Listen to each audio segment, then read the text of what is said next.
Welcome. In this video, I'll show you how to transfer CamScanner files to your PC. Alright, so first up, as you can see here, I have my mobile device. So this is, for example, I'm going to go ahead and take a snap or a scan right here. Maybe just this one. I'm going to scan it. Alright, and then just wait for it to pop up. I'm going to tap on next.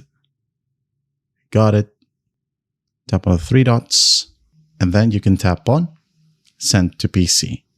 Right? Tap on that option. As you can see here, it says sign into CamScanner desktop or web app to continue. Scan to sign in if you want to. All right. Now the other option, let's go ahead and go back. It should save right here. And on my computer, it's already in here. Another option, if it's a new file, just make sure that your computer and your phone are both logged in to the same exact account. And then on your phone, go to sync. Make sure that you tap on sync now and over Wi-Fi or mobile data. Now on your computer, you should enable the same exact setting as well. Tap on your profile. Tap on your profile settings right here. Go to document sync and enable it.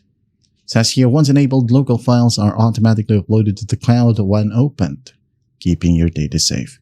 So once that's done, actually, you are good to go. And that is how you transfer CamScanner files to PC. I hope this video helps and I'll see you in the next one.